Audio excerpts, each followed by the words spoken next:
Monetize the way lying does in the fiat world. You can make a living lying in the fiat world, but you can't make a living lying in the Bitcoin world. You got deglobalization and de-dollarization. So those themes we identified 2 years ago, and then we said this year would be the big year for de-dollarization and deglobalization. And so that's what we're talking about. So both of those things were, had a lifespan that would eventually come to an end. The US dollar is a world reserve currency since the end of World War II, so-called 75 years. You had the US dollar as world reserve currency. Since 1971, it became a Ponzi scheme. And the theme of extend and pretend became the dominant force in the global economy, where all problems were solved by printing more money and extending the maturity of all the bonds and lowering the coupon. And in this way, you had malinvestment, you had the rise of the kleptocrats in America and around the world. You had the financialization boom, and you had the deindustrialization that went on in the United States that could only be made possible if you had concurrently a financialization and a transfer of wealth from the bottom to the top. So anyway, the bond market, which is the Ponzi market base layer, after many, many years talking about when will the bond market finally roll over and we enter a secular bear market for bonds, I think I'm 99% sure now that that's what's just happened. We're entering a secular bear market for bonds. That means that interest rates will be going up for the next 5, 10, or 15 years. It's a secular move in interest rates higher.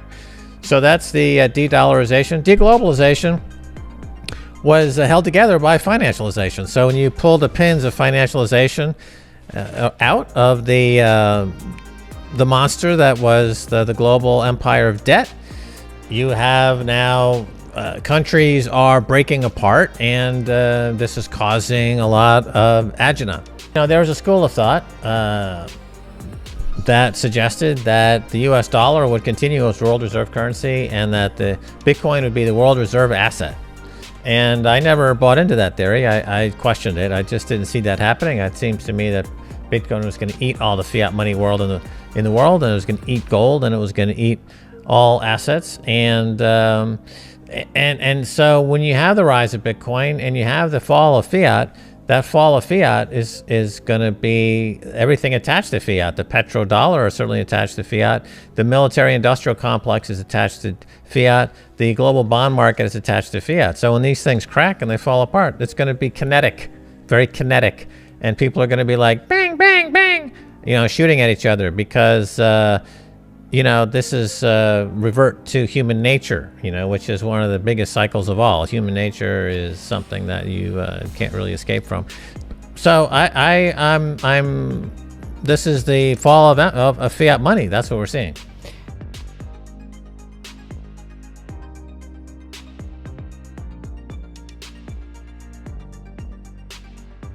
El Salvador was the spark, the Bitcoin spark, and it's starting a revolution, and it's spreading to Latin America. We see it in Africa. There's a revolution going on.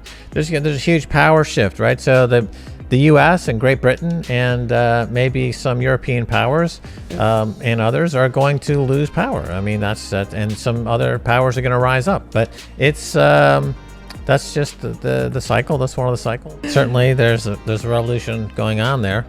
But this is we're in a new reality, folks.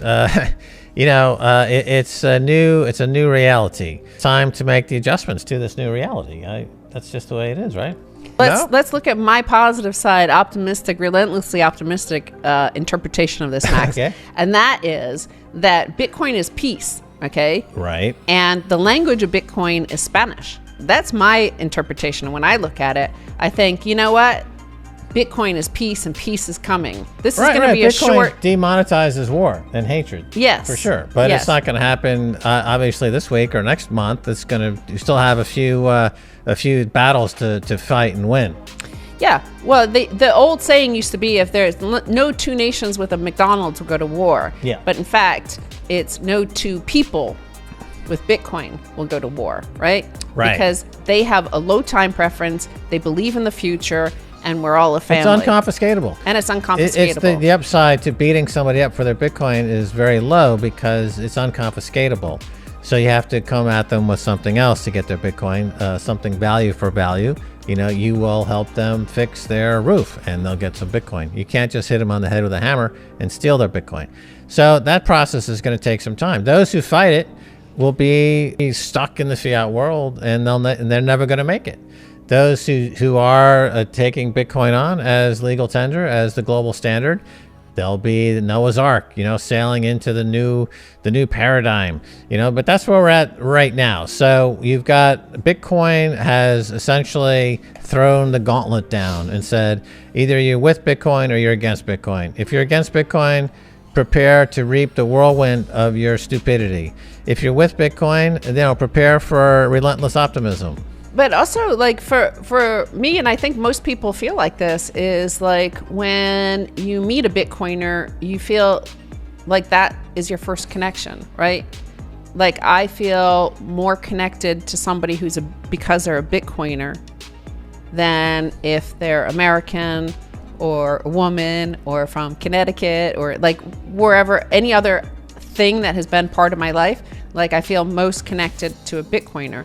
So I feel more connected to a Bitcoiner in El Salvador. And so with Bitcoin, the values are consistent throughout the entire tribe or the entire community of unconfiscatable, uncensorable, immutable wealth. I mean, those three kind of phrases are like the Father, Son, and Holy Ghost in Christianity. There are three things that everyone in Christianity accepts if they're a Christian. Okay.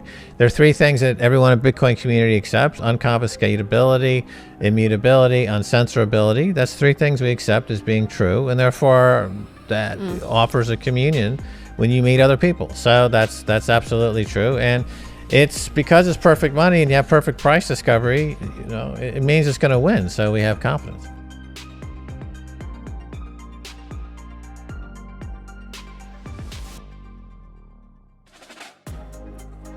Well, it would be lovely to have some Bitcoin ETFs, physical Bitcoin ETFs. It's remarkable that they introduced the futures-based ETF product, which is a known scam, which is immediately got crushed and killed a lot of retail investors. That was done knowingly by the SEC to dissuade people from buying Bitcoin.